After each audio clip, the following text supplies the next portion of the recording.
Jesus is the rock of ages. Yesu ndiyo mwamba wa milele. That was given to us. Baya alipeana kwetu. Somebody surrender to him this Basi mtu afternoon. ajiachilie kwake asubuhi ya leo. Today we need Jesus. Leo hii tumhitaji Yesu. We don't need anything else. Hatuhitaji kitu kingine. We require Jesus in our lives. Tunahitaji Yesu katika maisha yetu. Somebody surrender to him. Mtu akajiachilie kwake. Tell him how much you need him. Mwambie vile zaidi unamtamani. Speak to him this afternoon. Naye alasiri ya leo. He is coming to aid you. Anakuja kuponya. He is coming to lift you. Anakuja kukuinua. He is coming to minister to you. Anakuja kukuhudumia. Present yourself before his presence. Wewe njipeleke katika uwepo wake. Recommit your ways to him. Toa njia zako kwake. Surrender your family. Jiachilie familia yako. Surrender your needs. Achilia mahitaji. Surrender your education. Achilia elimu yako. Surrender your finances. Achilia fedha zako. Surrender your future. Achilia siku zako za Somebody baadaye. surrender to Jesus. Jiachilie kwa Yesu. Recommit yourself to him. Unajiachilia kwake. He is hearing you this afternoon. Yuko hapa katika alasiri ya Father, leo. we thank you. Bwana tunakushukuru. Father, we honor you. Bwana tunakuheshimu. Thank you, Jesus. Asante Yesu. Father, in the name of Jesus, Baba, kwa jina thank you this morning. tunakushukuru asubuhi ya leo. We commit ourselves to you Twajiachilia kwako. as we share the word. Tunapolishiriki neno, We seek your presence tunatafuta uwepo wako and your power, O God. na nguvu zako, hewe Mungu. Minister to us according to our needs. Tuhudumie kulingana na mahitaji yetu. Release blessings of every kind. Achilia baraka za kila aina. Blessings of salvation. Baraka za wokovu. Blessings of wealth. Baraka za utajiri. Blessings of health. Baraka za afya. Blessings of long life. Baraka za maisha marefu. Blessings of total healing. Baraka za uponyaji mkamilifu. In the name of Jesus. Kwa jina la Yesu. Those who came disappointed, Wale ambao wamekuja wakiwa wamesononeka, I pray this morning, O God, naomba asubuhi ya leo, hewe Mungu, that you may give them a new appointment. ya kwamba ukawapatie kukutana nawe tena, That they are going to experience a new level of life. ya kwamba watapatana kiwango kingine In cha the maisha, mighty name of the Lord. katika jina kuu la Yesu. This service is for your glory. Ibada hii ni kwa sababu ya utukufu wako, May your name be glorified. na jina lako likatukuzwe. May you do a new thing this afternoon. Ukatekeleze jambo jipya alasiri ya leo, All for your glory and honor. yote kwa utukufu na heshima We yako. pray for this nation, O Jehovah God. Taombea taifa hili, hewe Mungu. We seek your healing Tunatafuta uponyaji wako in the economy of the country. katika uchumi wa taifa, Issues of diseases and COVID-19. mambo kuhusu magonjwa na We surrender the nation in your able hands. tunaachilia taifa kwa mikono yako yenye uwezo. Give this nation direction. Patia taifa hili mwelekeo. We invite you in every county. Twakualika katika kila May you kaunti, take over in every sector. ukachukulia usukani katika kila In taasisi, the name of Jesus. kwa jina la Yesu. We are speaking life Tunaongea uzima where there is death. pale ambapo kuna kifo, In the name of kwa Jesus. jina la Yesu. We Tunaongea afya where there is sickness. pale ambapo kuna In the ugonjwa, name of kwa Jesus. jina la Yesu. We are speaking riches Tunaongea utajiri where there is poverty. pale ambapo kuna umaskini, In the mighty name of kwa Jesus. jina kuu la Yesu. Come and do a new thing Kuja ufanye jambo in our nation. katika taifa In letu, the name of kwa Jesus. jina la From Yesu. Mombasa to Malaba. Kutoka Mombasa kuelekea We Malaba, refuse death on the road. tunakataa kifo In the barabarani, mighty name of the Lord. kwa jina kuu la We Bwana. break every power Tunavunja kila of nguvu devil worship. za kuabudu kwa We shetani. declare no more sacrifices. Tunatangaza hakuna kutolea karamu In the kafara mighty tena, name of the Lord. kwa jina kuu la Bwana. This is your day. We invite you. Hii ni siku yako, Do tunakualika. what you came to do. Fanya vile umekuja Holy kutenda. Spirit of the Lord. Ewe Roho Mtakatifu wa Do Mungu, a new thing fanya jambo In jipya the mighty name of the kwa Lord. jina kuu la Bwana. We lift you this day. Tunakuinua siku ya leo. Open your mouth and lift him. Fungua kinywa chako na umuinue. Tell him who he is. Mwambie yeye ule ndiye. He is our healer. Yeye ndiyo mponyaji He wetu. is our deliverer. Yeye ndiyo mkombozi wetu. Our salvation. Wokovu wetu. We declare Tuwatangaza. he is our Lord. Yeye ndiye Bwana Somebody wetu. open your mouth Mtu kafungue kinywa and chako declare whom he is. na umtangaze yule yeye ndiye. A mighty God. Mungu mkuu. A mighty Father. Baba mkuu. Nothing is too hard for him. Hakuna kigumu kwake. He does what he chooses to do. Yeye anatenda kulingana vile amechagua Father, we kutenda. lift you Bwana tunakuinua and we exalt you. na tunakuinua. Receive all the glory Pokea utukufu wote and all the honor. na heshima yote. As we speak, O God, Tunapoongea Bwana, use our voices tumie sauti zetu to speak your will tuongee mapenzi and yako be glorified. na wewe utukuzwe. In Jesus' name, Kwa jina la Yesu we pray and believe. tumeomba na kuamini. Amen. Amen. Celebrate Jesus. Basi shangilieni Yesu. Appreciate the worship team Basi washangilieni as kikundi they cha go to kuabudu sit. wanapoenda kukaa.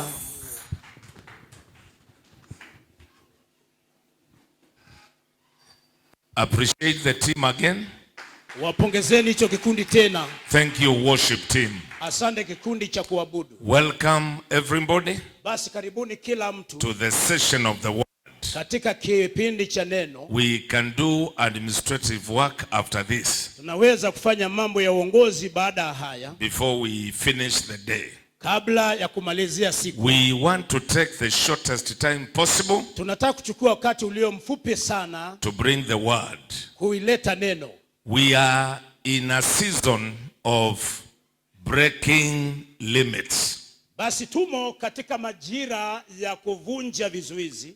That is our topic. Sasa hicho ndicho kichwa chetu. Breaking limits. Kuvunja vizuizi. And every limit in our lives Na kila kizuizi katika maisha yetu shall be broken this season. kitavunjika kwenye majira haya. In the mighty name of Jesus. Katika jina kuu la Yesu. What God can do Kile Mungu anaweza kufanya cannot be measured akiwezi kikapimika by human standards. kwa vile viwango vya kibinadamu. Nobody can limit God, Hakuna anayeweza kumzuia and kumpima Mungu. nobody can limit you. Na hakuna mtu anaweza kuzuia. The theme of the year is very clear. Basi kile kichwa cha mwaka ni wazi sana. What no eye has seen, Kile ambacho hakuna jicho limewahi ona. what no ear has heard. Kile ambacho hakuna sikio ambalo limewahi The sikia. things God is about to do Vile vitu Mungu yuko tayari kufanya are things which no eye has seen, including your eyes. ni vitu ambavyo hakuna jicho pamoja na jicho lako limewahi ona. If I say that elsewhere, there will be a bigger amen. Nikisema hiyo maeneo mengine kutakuwa na amina ambayo imeinuliwa sana. Even no ear has heard. Hata hakuna sikio limesikia. Amen. Amen. Life without limit. Maisha bila kuzuiliwa. And the Bible says, no human mind has conceived Na Biblia inasema hakuna akili ya mwanadamu imewahi waza the things God has prepared for those who love him. vile vitu Mungu ameviandalia wale ambao wanampenda. Begin to receive the revelation Anzeni kupokea ufunuo and possess the things God has prepared for you and your family. na mmiliki vile vitu Mungu ameandaa kwako na pamoja na jamii yako. In the book of Mark chapter 2 verse 1 Katika kitabu cha Marko sura ya 2 mstari wa 1 to 5, hadi wa 5, the Bible says, Biblia inatangaza a few days later, when Jesus again entered Capernaum, the people heard that he had come home. akaingia Kapernaumi tena baada ya siku kadha wa kadha, ikasikiwa ya kwamba yumo nyumbani. He had come again Yeye alikuwa amekuja tena because he was there in chapter 1. kwa sababu alipo katika sura ya 1. I was reading last night and I saw that in chapter 1, Jesus was there in Capernaum. Nilikuwa nasoma usiku uliopita sura ya kwanza kwamba Yesu alikuweko huko Kapernaumu. And he said that he will come again. Basi akasema tena kwamba atarudi tena. He actually healed many people in the synagogue. Hakika aliwaponya watu wengi katika sinagogi. I'm seeing that in 1:29. Naona hiyo sura ya kwanza mstari wa 29. He also went to the home of Simon and Andrew. Na vile vile akaenda katika nyumba kwa Simoni na Andrea. And he healed Simon's mother-in-law. Na basi akapata kumponya mkwewe Simoni, who was in bed because of fever. aliyekuwa kitandani kwa sababu ya homa. He healed many people. Na mara akawaponya watu wengi. Went to pray in verse 35.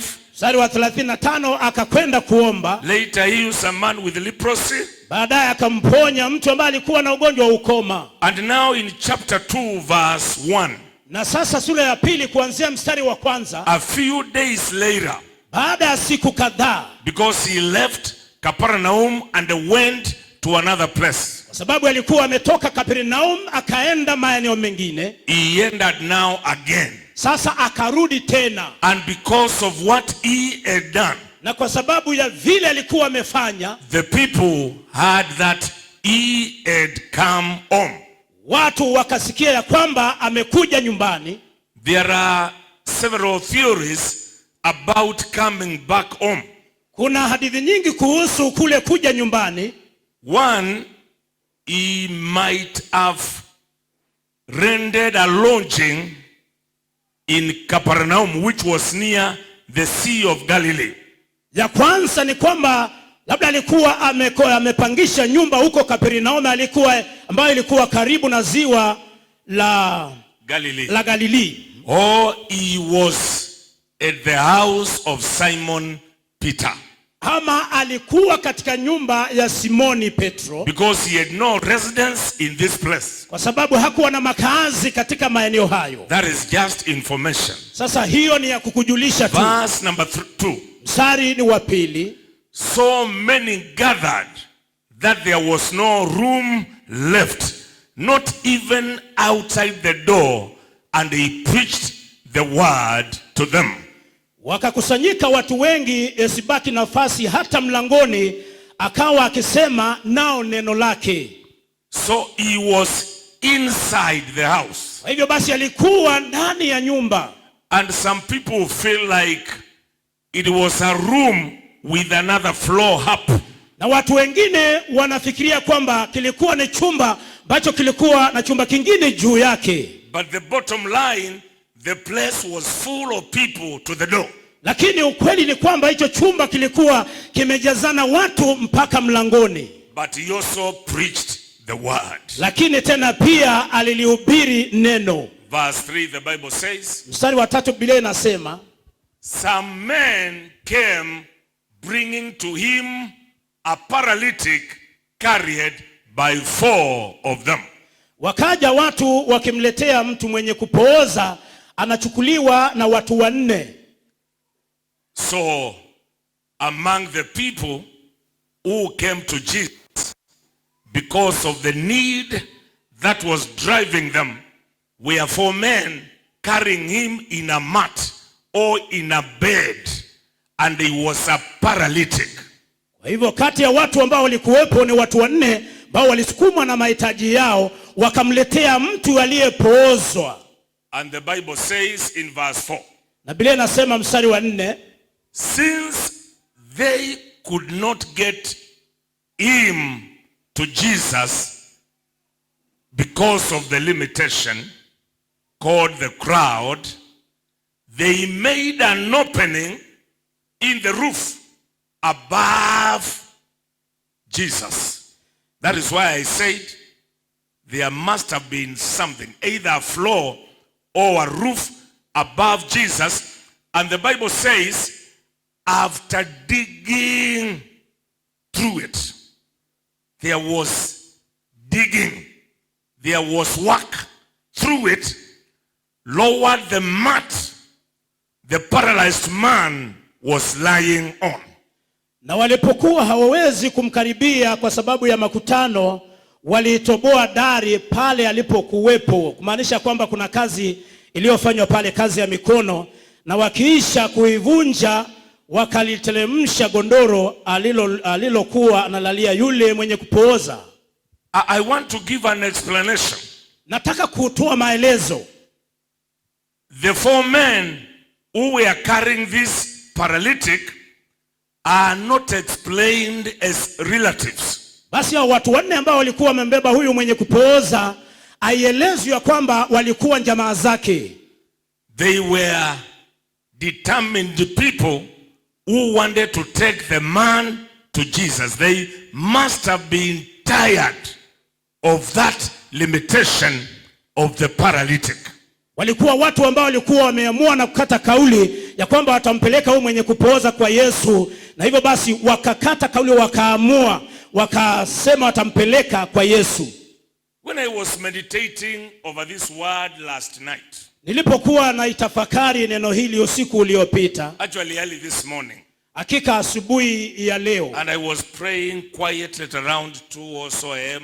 na nikawa naomba kimya tu pale mwendo wa saa 8 ya asubuhi. I got a revelation. Something was dropped in my mind. Basi nikapata ufunuo, kitu kikaangushwa katika akili yangu. And the Lord told me, some people coming for the service today are tired of a particular situation. Basi Bwana akaniambia baadhi ya watu ambao wanakuja katika kanisa siku ya leo wamechoshwa na hali ambao wako nazo. That is not theology, it is a revelation. Sasa hiyo sio theolojia, lakini ni ufunuo. It is not a nice sermon. I'm saying some people seated in this house who came today, they are tired of what they have gone through, just like the 4 men. Even if the paralytic was not tired, there were people who were tired. Basi huo sio jumbe ambao ni mzuri, lakini watu wengine ambao wamekuja leo wamechoshwa na ile hali hao. Hata hao watu 4 ambao walimleta huyu aliyepooza, sio kwamba huyu aliyepooza ndiye alikuwa na mahitaji, lakini hao watu 4 walikasirika, wakasikia hali yao sio nzuri, ndio wakamleta kwa Yesu. They were so tired because of that limitation. Walikuwa wamechoka sana kwa sababu ya kizuizi hicho. May the Lord take out that limitation you have. Bwana Mungu akaondoa hicho kizuizi ambacho uko nacho. The thing that has made you tired. Kile kitu ambacho kimekufanya huo umechoka. And there's something else I'm getting or I got. Na kitu kingine ambacho nakipata ama nilikipata. The paralytic may not have been bothered.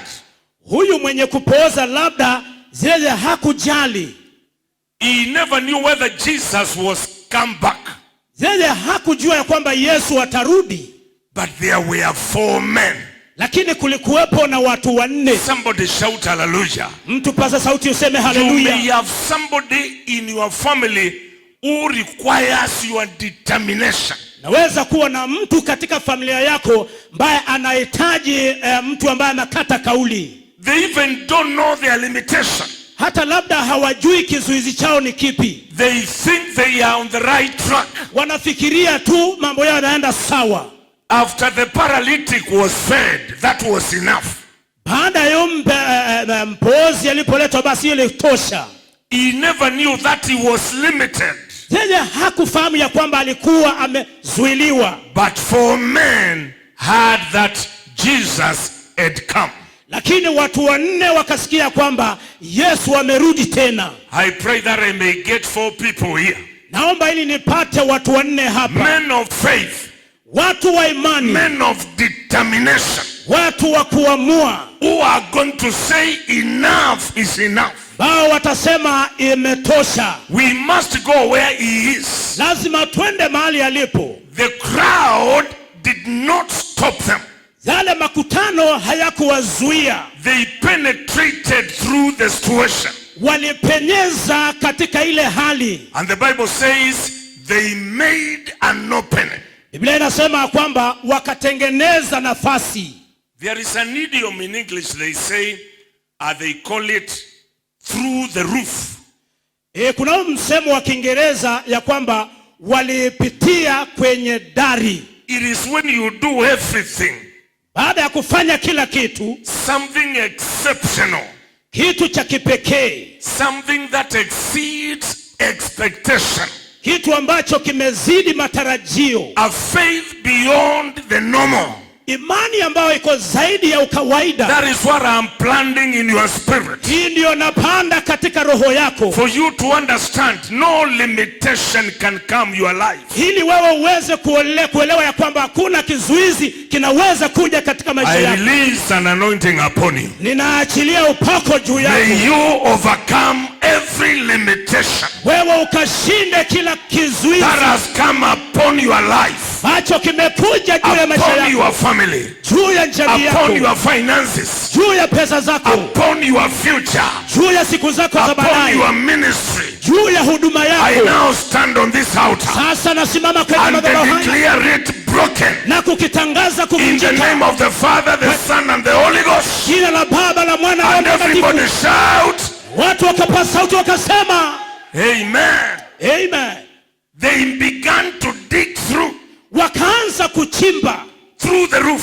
Kupitia katika dari. And they lowered the mat down where Jesus was. Na wakateremsha ile gondoro pale ambapo Yesu alipokuwa. And the Bible says in verse 5.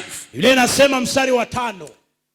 When Jesus saw their faith.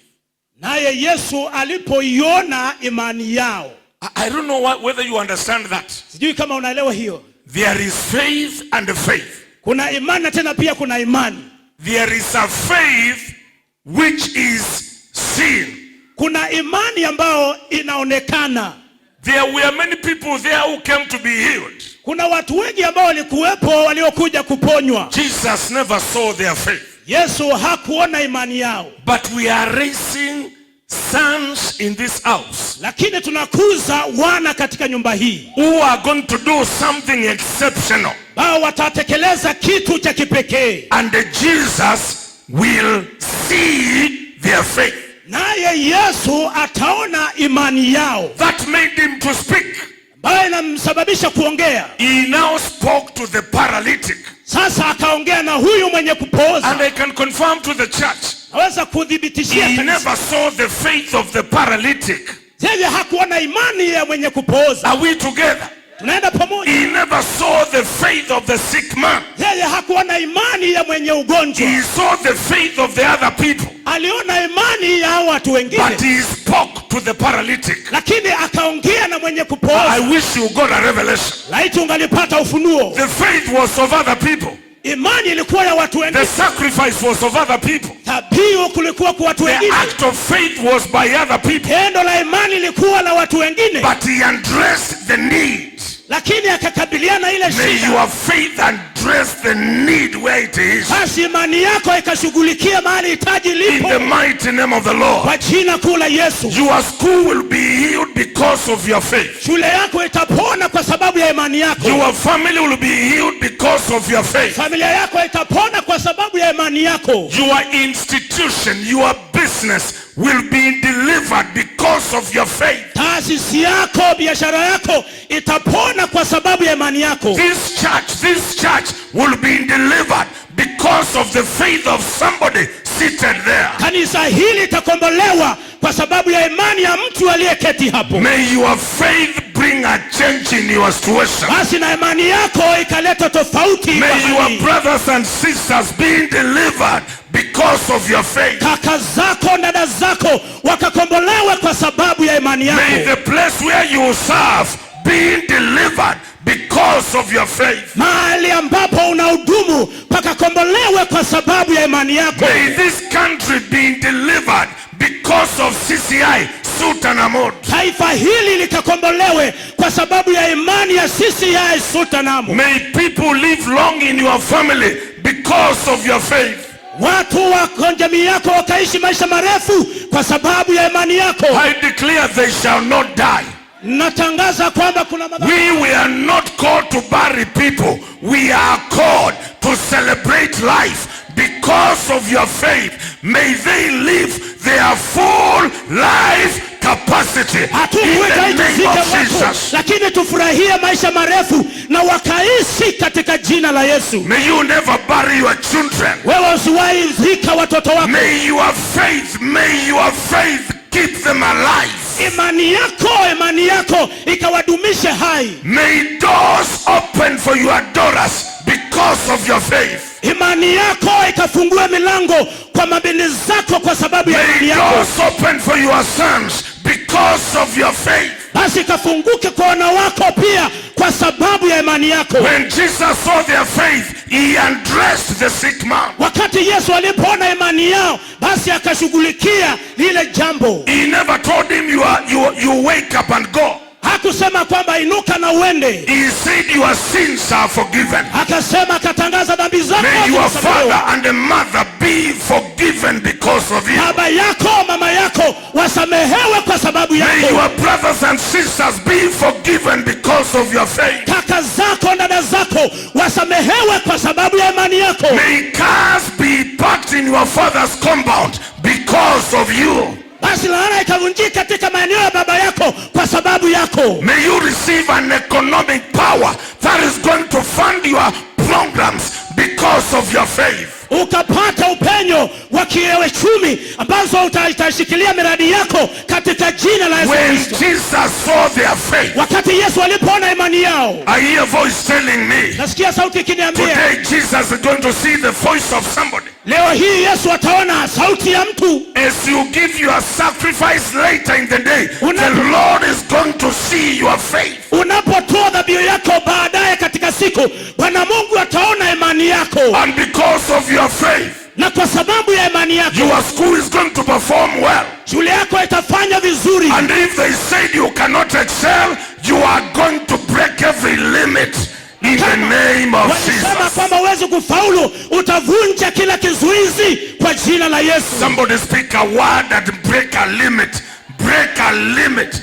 Break a limit. Mtu aongee neno na uvunje kizuizi. Our families shall not be limited. Familia zetu hazitazuiliwa. Somebody speak in tongues. Come on. Refuse to be limited. Kataa kuzuiliwa. That is why we are here today. Ndio sababu tuko hapa siku ya leo. To say we shall not be limited. Kusema ya kwamba hatutazuiliwa. We are going to do things until the Lord is going to see our faith. Tutafanya mambo mpaka Mungu akaona imani yetu. And because of our faith, na kwa sababu ya imani yetu, our destiny shall be great.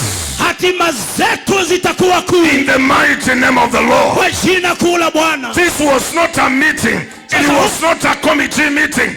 It was an act of breaking limits. Hii si mkutano wa baraza, lakini tendo wa mkutano wa kuvunja vizuizi. It was not a negotiation meeting.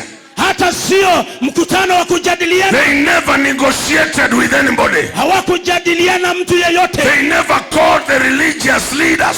Hawakuita viongozi wa dini. They never consulted the owner of the home. Hawakuuliza ushauri wa yule mwenye They never saw the tenant of the lodging. Hawakuona yule ambaye anapangisha ile nyumba. They took an act of faith. They broke the limitations. Wakachukua hatua ya imani, wakavunja kila kizuizi. I came to announce today. Nimekuja kutangaza leo. Limitations in our lives are being broken in the mighty name of the Lord. Vizuizi katika maisha yetu vinavunjika katika jina kuu la Bwana. I feel some people did things before. Na hizi watu wengine walifanya vitu hapo awali. And the things have limited them. Na hivyo vitu vimewazuia. May the Lord forgive you. Bwana Mungu akusamehe. I said may the Lord forgive you. Nimesema Mungu akusamehe. And usher you into a life without limits. Na kuweke katika maisha yasiyo na kuzuiliwa. We are called to be limit breakers. Tumeitwa ili tufanyike vivujaji vya vizuizi. You are already ordained for that. Tayari umeteuliwa kwa sababu hiyo. May the Lord use you. Bwana Mungu akutumie. In the mighty name of the Lord. Kwa jina kuu la Bwana. Can I hear somebody shout amen? Nisikie mtu akisema amina. Hallelujah.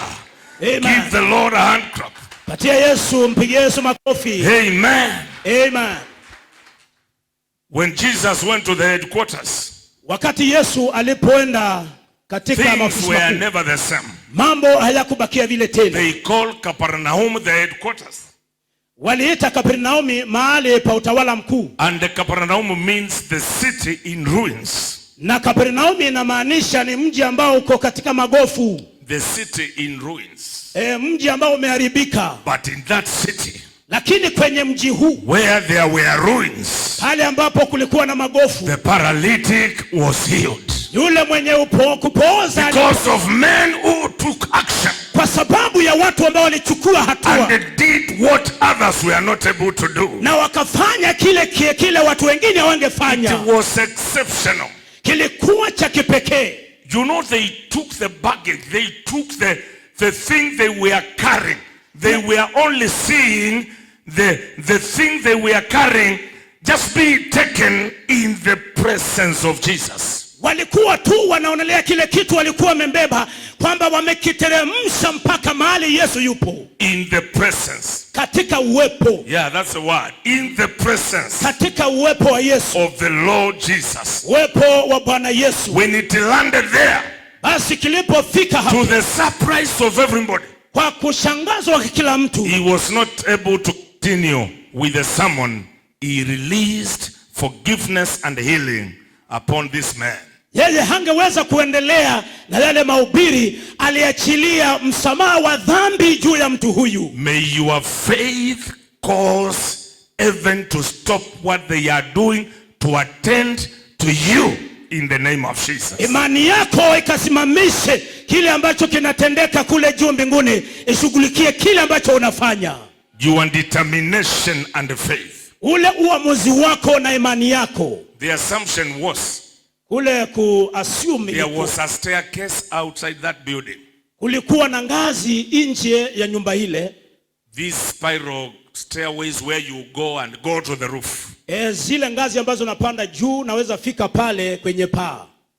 That could only be discovered by a man of revelation. Hiyo ingetambulika tu na mtu wa ufunuo. People gathered at the door, they never heard what he was saying, but there were people who saw a revelation. Watu walikaa kwenye milango wa kusikia kila likuwa nasema, lakini watu wa ufunuo kulikuwepo. And they dug through the roof.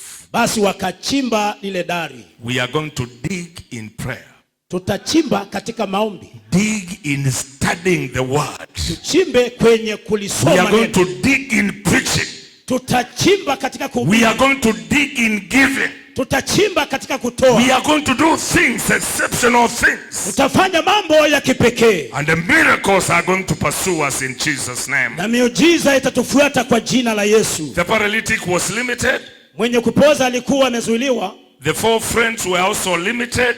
Wale marafiki 4 walikuwa wamezuiliwa. And totally there was no. Na hakika hakukuwa na nafasi. The 4 men had the following 5 characteristics. Watu hao 4 walikuwa na sifa zifuatazo. Number 1, they were concerned. Sifa ya kwanza, walikuwa wanajali. We find that one in verse 1. Tunapatana na hiyo katika mstari wa kwanza. How were they concerned?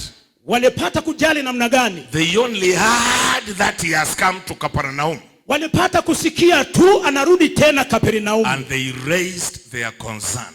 Basi wakainua kule kujali kwao. So one characteristic of a limit breaker is that they are concerned. Basi pamoja ya wale ambao wanavunja vizuizi ni kwamba wanajali. They want to see what is happening. Wanataka kuona nini ambacho kinatendeka. Is there a need in the house of God?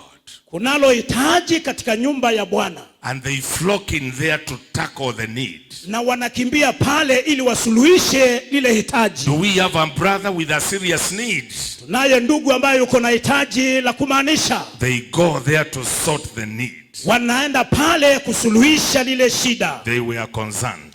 Walijali. Number 2, they were constant. Ya pili, walikuwa wanafuatiliza. You can even use another one, consistency. Naweza kutumia hilo neno la kufuatanisha. Oh, consistent. You know, in verse 2, mstari wa pili, although there was no room, hata ingawa hakukuwa na nafasi, that never stopped them. Sasa hiyo haikuwasimamisha. Amen. Amen. Is it in Western Kenya where they say, even if the mwiko breaks, ugali will still be served? Ni magharibi wanasema hata kama mwiko wa koroga ugali utavunjika, ugali lazima upikwe uive. Ruth Baga, we are heading there. Ruth, tunaelekea huko. To eat that ugali. Even if the mwiko breaks, the Luya man will still eat their ugali. Hata kama mwiko utavunjika, yule Mluya atakula ugali. They are constant. Wao ni wa kuwafuatiliza. There was no room, but they made sure they achieved their mission. Hakukuwa na nafasi, lakini walihakikisha kwamba lengo lao limetimizwa. Radical faith. Sasa ile imani sugu. Are you feeling the door? Yes, the door is full. Is the house full? Yes, it is full. But we must accomplish our mission. Nahisi ya kwamba kumejazana katika nyumba, ndio, lakini lazima tutimize lile lengo letu. Do I have some people like that here? Ninao watu wa aina hiyo hapa. Receive that anointing for consistency. Pokeeni huo upako wa kufuatiliza. I want to assure you, there will be discouragement. Kutakuwa na kuvunjwa moyo. Disappointments. Hata kusononeka. But we are not about to stop. Lakini hatu karibu kuacha. We are not about to give up. Hatu karibu kutamauka. They say throw in the towel. I don't know where they throw it. We are not going to throw in the towel. Wanasema na mukaache, lakini sisi hatuko tayari kuacha. We shall move on. Tutaendelea mbele. Pressing like Paul towards the goal. Kufinyilia kwenda mbele kama Paulo mpaka katika goli. Nothing can stop it in Jesus' name. Hakuna kitu kinaweza kuisimamisha kwa jina la Yesu. Number 3, they were cooperative. Ya tatu, walikuwa wanasikizana. We find it in verse 3. Tunaipata mstari wa 3. That is the church I'm looking for. Sasa hilo ndilo kanisa ninalitafuta. A cooperative church. Kanisa ambalo linasikizana. Where is verse 3? They were cooperative. Mstari wa 3, walikuwa wanafanya mambo pamoja. The Bible calls them some men. Biblia inawaita watu wengine. By the way, they don't look important because after this we don't hear about them. Hakika hawaonekani kama wa muhimu kwa sababu baada ya haya hatuwasikii mahali pengine. But just some men. Lakini wakaja watu wengine. They cooperated. Walikuwa wanafanya kazi pamoja. And carried him. Na wakambeba. To the place of healing. Kwenye mahali pa uponyaji. May the Lord raise a team. Bwana Mungu ainue kikundi. Today somebody saw this flyer we posted on my status. Actually I put it there. Basi mtu siku ya leo akaona ile flyer ambao Reverend ameweka katika online, and he wrote, this must be great. Na akaandika hii lazima iwe ni kuu. And immediately, and I have never told him, he sent some contribution towards the project. Na mara tu sikuwa nimemwambia, lakini akatuma pesa za kuunga mkono huu mradi. Some men. Watu wengine. Some men. The relatives were there, but some men. Jamaa zake walikuwepo, lakini watu wengine. They are the one who made it successful. Ndio waliweza kupata ukufaulu ama ushindi. May the Lord give you some men. Bwana Mungu akupatie watu wengine. You need some men. Unahitaji watu wengine. To lift you from where you are. Wakuinua kutoka mahali ulipo. I'm sure the paralytic was thankful forever. Nina hakika ya kwamba huyu mwenye kupooza alikuwa na shukurani milele. And because we are going to heaven. Na kwa sababu tunaenda mbinguni. Joseph Mutisia Makila, just go and look for the room of this man and ask him, did you thank these some men? Makila, nenda ukatafute chumba cha huyu jamaa ukamuulize, uliwashukuru watu hawa? Alifanya hivyo. Amen. Amen. And I thank God as a pastor here. Namshukuru kama mchungaji hapa. I have some men. Mimi hapa niko na watu wengine. Amen. Amen. Some men who never knew me. Watu wengine ambao hawakunijua. But they believe in me. Lakini like a God. Wananiamini kama Mungu. Yani God with a small g. Sasa Mungu mdogo. They believe. Wanaamini. They believe everything. Wanaamini kila kitu. I got some men. Nikapata watu wengine. May the Lord give you more men. Bwana Mungu akupatie watu wengine wengi. Men who came here with nothing. Watu ambao walikuja hapa na wakiwa Later they became something. baadaye walifanyika kitu. Receive the grace. Pokeeni neema. In Jesus' name. Number 4. Kwa jina la Yesu. La They 4. were creative. Walikuwa wenye maarifa, walikuwa waumbaji, wanaweza kutengeneza kitu. Leaders hear this. Viongozi hapa sikieni hivi. And they could draw pictures in their minds and take action. Basi wangechora taswira ama picha katika akili zao na wanachukua hatua. Some of your problems require creativity. Shida nyingine zenu zinahitaji maarifa ama ubunifu. This man would have been a bother forever at home when the church was in prayer. They required creative men. Huyu mtu angekuwa shida kule nyumbani, katika kanisa nyumbani. Kwa hivyo walihitaji watu wenye ubunifu. Move to another step of creativity. Yeah, umeipata sasa. Ubunifu. Move to another step of creativity. Chukua hatua nyingine ya ubunifu. That is why they began, 1, go up through the staircase, and they began to dig. Hii ndio sababu ya kwanza, walipanda kule juu ya dari na wakaanza kuchimba. And I believe it was a risk. Na naamini ya kwamba ilikuwa ya hatari. A big risk. Ilikuwa hatari kubwa. The house is not theirs. Nyumba sio yao. They had no meeting with the owner. Hawakukutana na mwenye nyumba. They had paid bills for a long time for a paralyzed man. They had no wealth. Walikuwa wamelipa pesa kupangisha kwa wakati mrefu kwa mtu ambaye amepooza na hana utajiri. They said, let us deal with this matter first. Wakasema wacheni kwanza tushughulikie jambo hili kwanza. The repair bills can come later. Zile pesa kutengeneza hilo shimo inaweza kuja baadaye. They caused disturbance. Basi wakasababisha fujo pale. They caused a cost. Wakasababisha gharama. It was everything. Na ilikuwa ni kila kitu. But they went ahead. Lakini wakaenda mbele. Limit breakers are creative. Wavunjaji wa vizuizi wenyewe ni wenye ubunifu. You will get surprised. The thing which has been a bother as we break limits in October, the solution may just drop.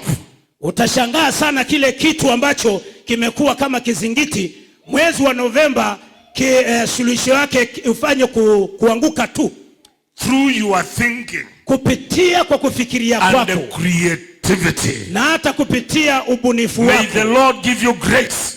Bwana Mungu akupatie neema. For creativity. Neema ya kubuni. I think Jesus was the most creative man.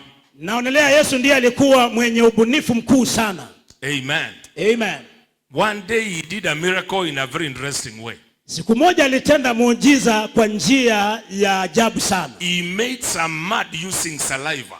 Alitengeneza matope akitumia mate. If it was an apostle of today, he will be rejected by every bishop. Kama angelikuwa apostle wa siku za leo, angekataliwa na maaskofu wote. And they would be in the papers. Na angeandikwa kwenye magazeti. There is a man in Sultan making mud using saliva. Kuna mtu wa Mungu pale Sultanahmud ambaye anatengeneza matope. He applied it on a man who was blind. Aliyatumia kwa mtu ambaye alikuwa ni kipofu. And knowing very well this man cannot walk to Siloam, he told him, go to Siloam with your blindness and go and wash your body there. Na akijua ya kwamba huyu mtu hawezi kuona, akamwambia nenda kule Siloam ukaoshe macho yako hapo. I know the Sadducees were saying, how can he send a blind man to Siloam and he knows he cannot walk alone? Jesus sent him in a creative way and the man was healed. Najua haya mafarisayo wakunasema sasa amemtuma mwenye asiona akaogelee katika Siloam, hata namna gani? Yesu alikuwa mbunifu, hivyo basi akaweza kuona. The last one, 5, they were confident. Ya mwisho ambao ni ya 5, walikuwa na ujasiri. In verse 5, they were confident. Mstari wa 5, walikuwa na ujasiri. Because of this word faith. Kwa sababu ya hili neno imani. Yeah, faith. Imani. Confident. Ujasiri. Amen. Amen. They were confident. Walikuwa na ujasiri.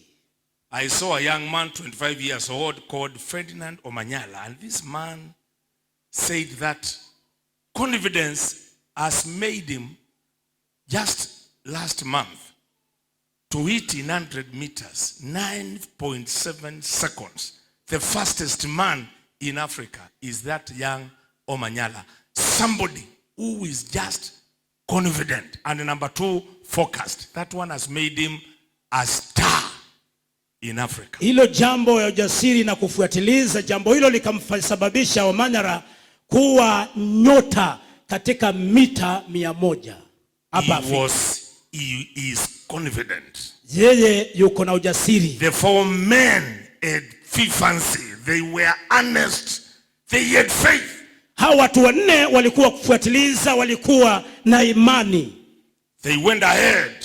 Wakaenda zaidi. And then dropped the mat before Jesus. Wakateremsha ile godoro mbele katika uwepo wa Yesu. Confidence. Ujasiri. And I told you, it was a greater risk. Na nimekuambia ilikuwa ni hatari kubwa sana. Danson, if this man was not healed, it would have been a mess. Kama huyu mtu angeponywa basi kungekuwa na fujo kubwa sana. Pastor Joseph, they ignored that. Pastor Joseph walikapuuza the possibility of the man not getting healed, because lifting him to take him to the roof and repairing the roof and taking him home would have been a mess. Uwezekano wa kumchukua, kumpandisha juu ya dari, kumpeleka pale chini, na hiyo gharama yote na mtu kwenda nyumbani, ingekuwa ni fujo kubwa sana. Confident people have no vocabulary like what if. What if this does not? What if, you know, we are people full of what if you call them and it does not work. What if you approach this girl for marriage and she does not accept? Proceed.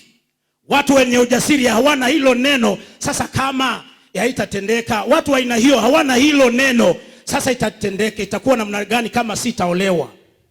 Endelea tu kwa sababu ya ujasiri. Continue to preach until you say what I said. Amen. Amen. Can you appreciate our brother here? Amen. Pastor Steve. Amen. Confidence. Ujasiri.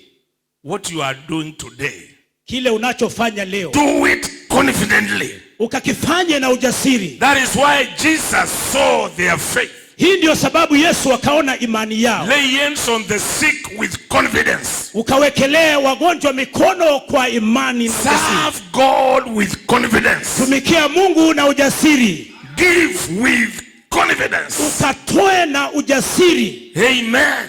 Amen. You have heard of this Eliud Kipchoge. You know, this man talks about no human is limited. Unajua, umesikia kuhusu Eliud Kipchoge kwamba anaongea kuhusu hakuna mtu limited ambaye amezuiliwa. The man from Kapsisiwa, you know, he went all the way to Illinois and he is the fastest human being in the world, the first person to run the marathon in less than 2 hours. Basi akaenda kule Illinois, Marekani, na ndiye mtu wa kwanza kukimbia hayo masafa marefu katika dunia nzima. He just said this. Alisema hivi, I want to make history. Nataka kutengeneza historia. I don't want money. Mimi sitaki pesa. But he knew after making history. Lakini alijua baada ya kuvunja rekodi. Money will come. Pesa zitakuja. He said forget about money.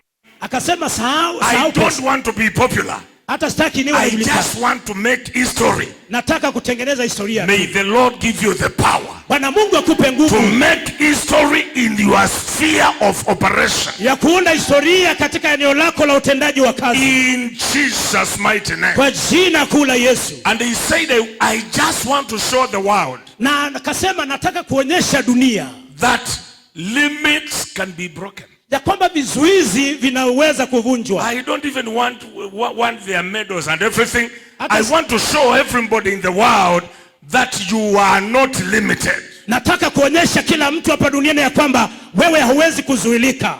Seated in this house are great men. Wewe ambao wameketi katika nyumba hii ni watu wakuu. Nobody under my voice has limits. Hakuna mtu aliye chini ya sauti yangu ambaye yuko na vizuizi. You can do what you believe you can do. Naweza kutekeleza kile ambacho unaamini unaweza kufanya. The guys were confident. Watu hawa walikuwa wajasiri. Genesis 32:26. to support that point. Mwanzo 32 mstari wa 26 kuunga mkono hiyo wazo. Confidence. Ujasiri. The man told Jacob, let me go, for it is daybreak. They had wrestled the whole night. Basi huyo mtu akamwambia niache niende maana kumepambazuka. Walikuwa wameshindana, wamemenyana usiku kucha. And it was okay because now it is daybreak. Allow me to go. I'm even tired. Na ilikuwa sawa tu kwa sababu iko karibu pambazuka, hata nimechoka, wacha niende. But Jacob replied. Lakini Yakobo akajibu. I wish I got a Jacob here. Laiti ningalipata Yakobo hapa. I will not let you go unless you bless me. Mimi sikuachilii uende mpaka unibariki. Confidence. Ujasiri. It is daybreak. We are tired. Kwa karibu kupambazuka, tumechoka. But I know there is my blessing. Lakini najua kuna baraka zangu. I will pray over it. I will pursue it overnight. Nitaiombea, nitaifuata usiku kucha. And I believe in verse 27 and below, the miracle happened. Na naamini kwenda mstari wa 27 kwenda chini, muujiza ukatendeka. The man said, yule mtu akasema, 26 I think. This was 27. 27. What is your name, Jacob? He answered. Jina lako ni nani? Akasema Yakobo. 28. 28. The man said, your name will no longer be Jacob, but Israel. The persistence, the confidence changed his name from Jacob to Israel. Akamwambia jina lako hutaitwa tena Yakobo ila Israeli, maana basi kwa sababu ya ujasiri, kwa sababu ya kuwafutiliza, basi jina lake likabadilishwa. Because he struggled with several quarters, God himself, men, and he has overcome. He has even overcome God. You know, there are people with confidence, they can even overcome angels. Unajua kuna watu ambao wako na ujasiri, tena pia wanaweza kushindana malaika wakawashinda. And his name was changed. Na jina lake likabadilishwa. Although that man also did something on his what do we call, on his hip joint. Hata ingawa huyo mtu alimfanya jambo kwa mguu wake, but he was blessed. Lakini alibarikiwa. Somebody say amen. Mtu aseme amina. Yeah, breaking through the roof. Ewa kupenya lile dari. May the Lord enable you to break through. Bwana Mungu akakuwezeshe kupenya. In Jesus' mighty name. Kwa jina kuu la Yesu. Now, there are steps to this work.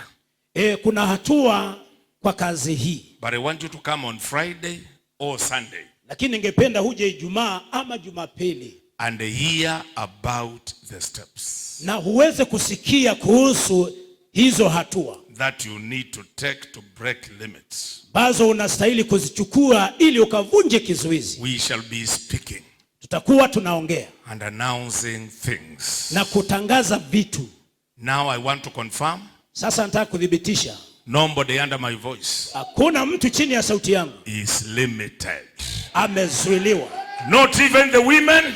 Hata sio wanawake. Not even the youth. Hata sio wanarika. Not even the children. Hata si watoto. Nobody under my voice. Hakuna aliye chini ya sauti yangu. Is limited. Amezuiliwa. I told you in the beginning. Nikuambia tangu mwanzoni. I felt some people will come. Nikahisi watu watakuja. And they will be tired. Na wenyewe wamechoka. Already you are tired. Tayari umechoka. And I came to confirm as a prophet. Na nimekuja kudhibitisha kama this is the end of that limitation which is causing you to be tired. Huu ndio mwisho wa kizuizi hicho bacho kinakufanya uwe umechoka. May it be over in Jesus' name. Kikaishe kwa jina la Yesu. Receive confidence. Pokea ujasiri. An anointing for confidence. Na mafuta ya ujasiri. An anointing for faith. Upako wa imani. We are going to pray. Tutaenda kuomba. We shall dig in prayer. Tutachimba katika maombi. Let everybody pray. Wacha kila mtu aombe. Stand on your 2 feet. Basi ukasimame kwa miguu yako. Even those who are not able to pray. Hata wale ambao hawangeweza kuomba. Today we are going to pray. Leo hii tutaomba. Today we are going to speak to God. Leo tutaongea na Mungu. And you can connect with an offering as some people are doing. Na unaweza kuunganika na sadaka kama vile. Yes, you say I desire a life without limits. Unaposema unahitaji maisha and God is going to open doors for you. Naye Mungu atakufungulia milango. I'm sorry to say this. Samahani kusema hivi. And everybody listen to this. Na kila mtu sikiza hii. I have heard a voice, a whisper in my mind. Nimesikia sauti katika akili yangu. That some of you are being limited by other people. Ya kwamba baadhi yenu mnazuiliwa na watu wengine. I have come with a message. Nimekuja na ujumbe. I separate you. Ninakutenganisha From everybody kutokana mtu who is limiting you behind your back. Anakuzuia kutoka nyuma yako. You know there are these people who talk behind your back. Unajua kuna watu ambao wanatoka nyuma yako. No wonder they talk behind your back. Na ndio sababu wanaongea kwa nyuma yako. They cannot afford to talk at your front. Hawawezi wakadhubutu kuongea mbele yako.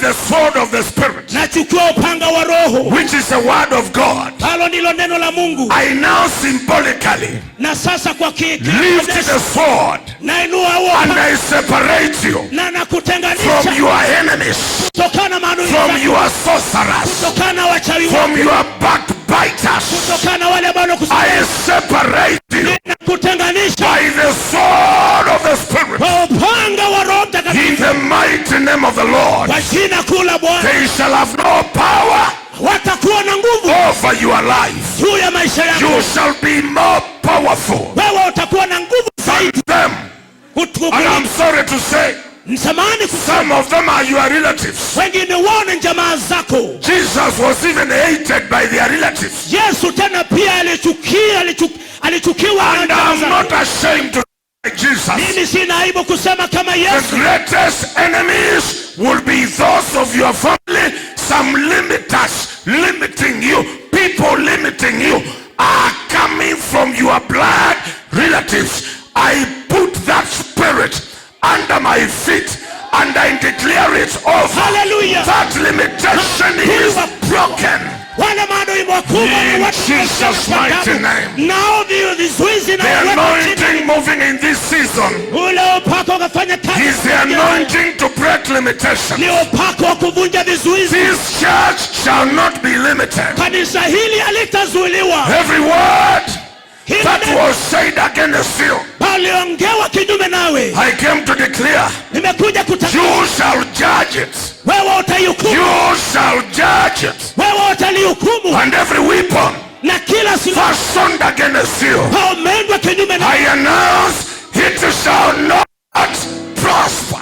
natangaza ya kwamba haitafaulu. Let us do a worship chorus in Kiswahili. Tupewe wimbo wa Kiswahili wa and we go deep for around 4 minutes. na twende kwa kina kwa dakika 4. And we break all the limitations. na tuvunje vizuizi vyote. In the name of Jesus. Kwa jina la Yesu. Kweli wewe. Thank you, Jesus. Wewe ni Mungu. Lift up your head. Inua mikono yenu. Kweli wewe. Kweli wewe. Wastahili. Oh, yes. Umeketi juu sana.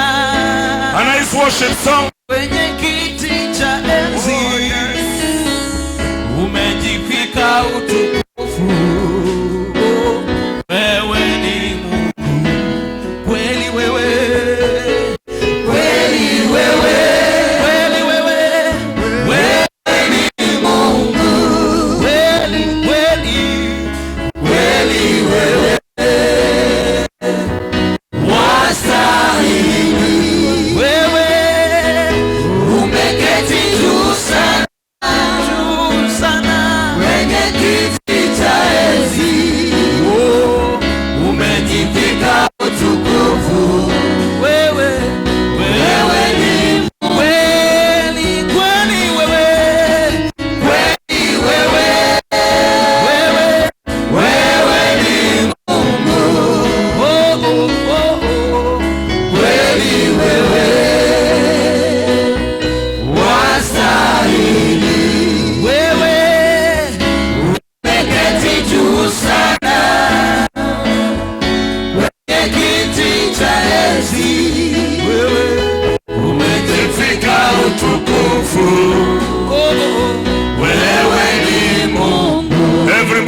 before the Lord. Kila mtu kwenda mbele za Mungu. Break every limitation tonight. Vunja kila kizuizi jioni ya leo. In the mighty name of Kwa Jesus. jina kuu la Yesu. Even those who are far away, Hata wale ambao mko mbali. make a prayer in your house.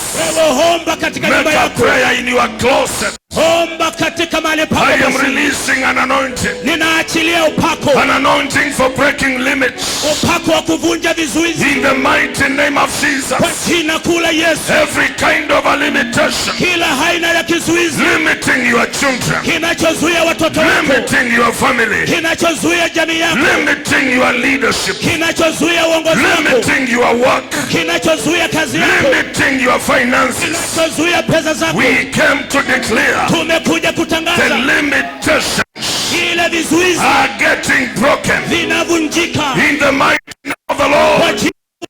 Somebody say enough is enough. Mtu aseme yatosha, yatosha, And begin to declare na uanze kutangaza anything limiting you. chochote ambacho You kinakuzuia. know it better. Unakijua bora, It is getting broken. kinavunjika This afternoon, alasiri ya leo. in the mighty name of the Kwa Lord, jina kuu la Bwana. this is a special service. Hii ni ibada A special, service of breaking limitations. ibada ya kuvunja vizuizi. You are a prophet. Wewe ni nabii, A prophet of your own life. nabii wa maisha yako. Speak it out. Kiongee, Speak it out. ukakiongea, Break it in the name of Jesus. ukakivunja kwa jina la Yesu. Chaos limitations. Vizuizi vyote We are breaking them. tunavivunja In the mighty name of the kwa Lord. jina kuu la Bwana. Financial limitations. Vizuizi vya fedha We are breaking them.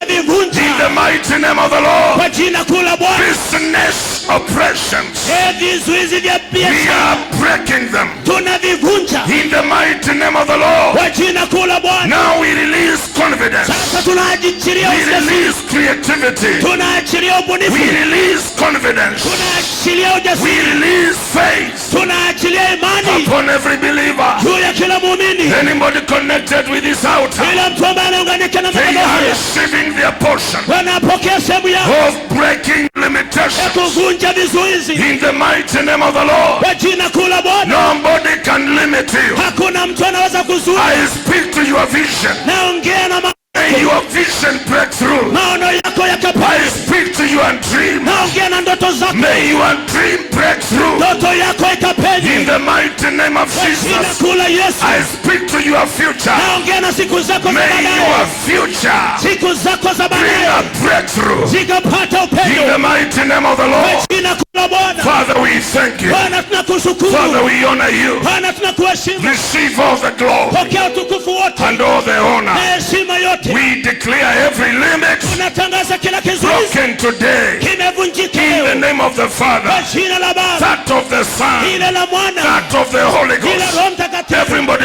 shout Kila amen. mtu paza sauti, sema amina. Celebrate. Mshangilie. Hallelujah. Amen.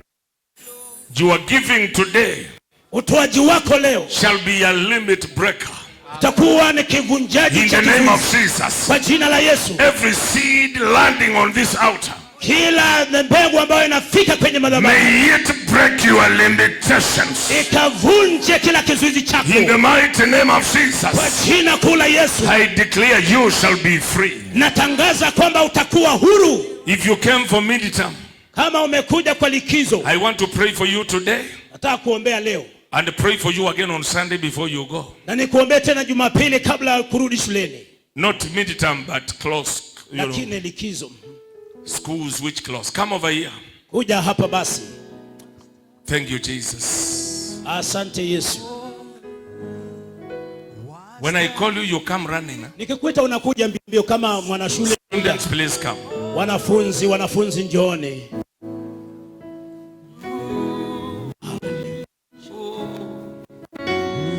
Kweli wewe ni Mungu. Kweli wewe You can make 2 lines or 3. wastahili. Elezeni laini 2 ama 3.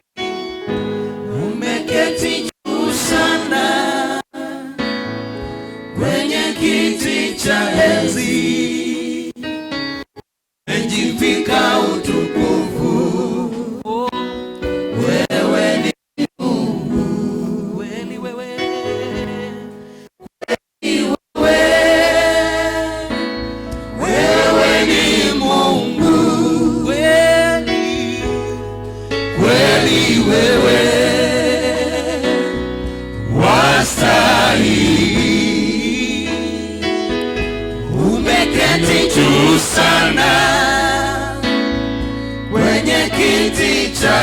enzi, umejivika utukufu.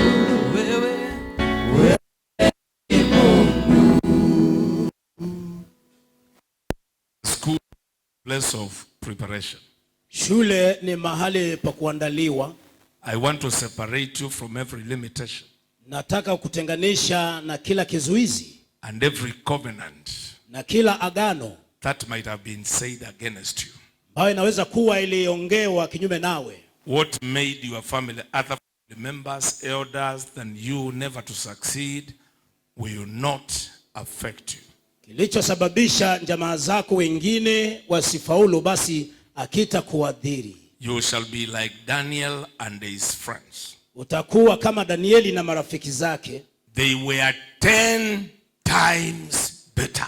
Walikuwa mara 10 bora zaidi. Receive that anointing. Pokeeni upako huo. I know the education of some of these sons and daughters here has been fought left and right. Najua elimu ya hawa mabinti na wana wengine hapa imepigwa kutoka kila Some have pande. been brought to me and I have prayed for them. Wengine wameletwa kwangu na nimewaombea. But from today I declare, Lakini toka leo natangaza, every limitation in education kila kizuizi katika shall elimu not befall you. hakitakufuata. In the name of Kwa Jesus, jina la Yesu, you shall be great. wewe utakuwa mkuu.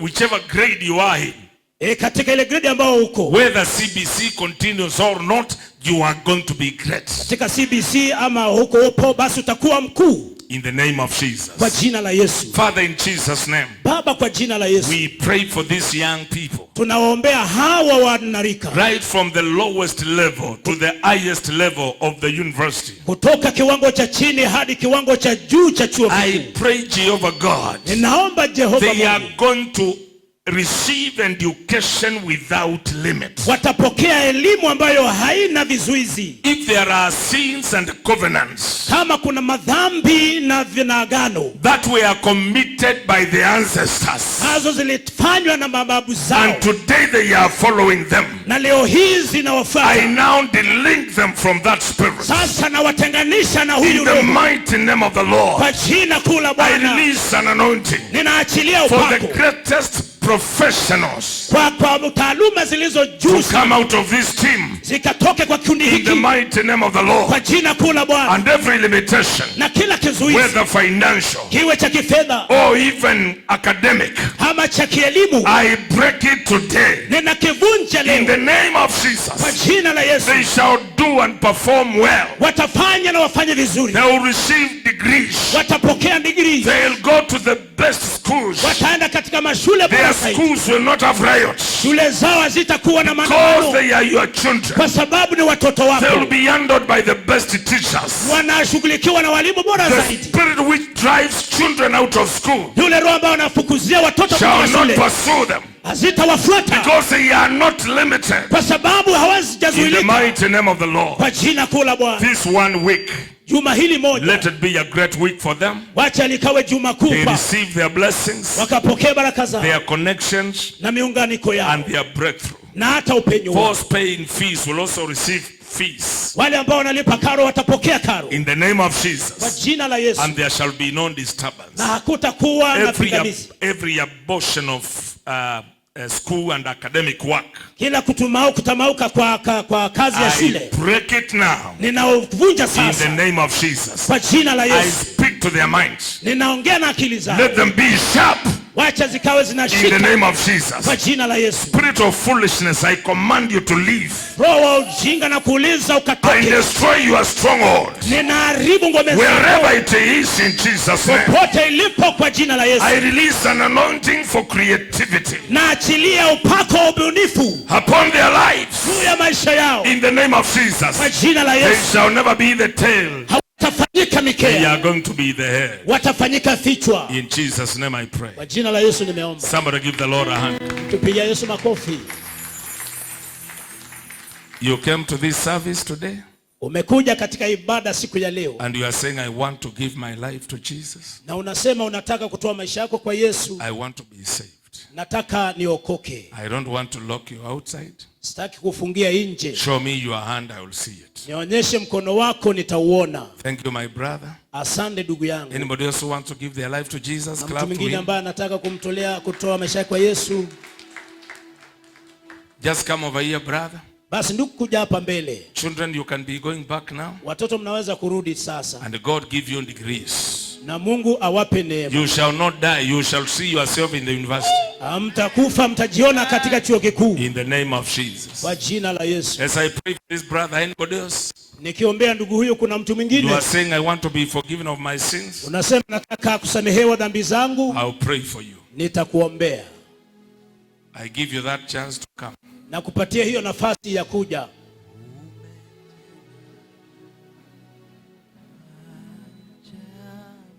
Omba nyuma yangu, sema Bwana Yesu, naja kwako, natubu dhambi zangu na makosa, nisamehe na uniokoe. Vile nimefika mwisho, nakataa kuzuiliwa katika jina la Yesu. Kuanzia leo nimebarikiwa na nimebadilishwa.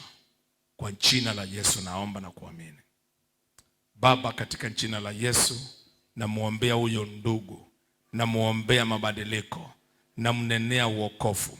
Muondolee mizigo ya kila aina iliyomsomba maishani, akabadilishwe, akaokolewe, akanguzwe upya, akawe kiumbe kipya, akapate mwangaza wa uokofu, akawe na ushuhuda na akajazwe na Roho Mtakatifu, awe kama wale wengine ambao wanakutumikia. Mfanye kuwa chombo katika ufalme wa mbingu. Jitukuze kwake na utende makuu. Kwa jina la Yesu naomba na kuamini.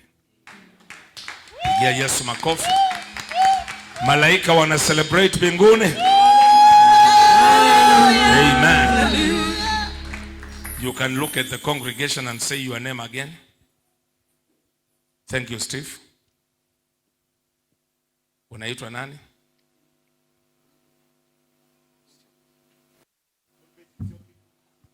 Yes.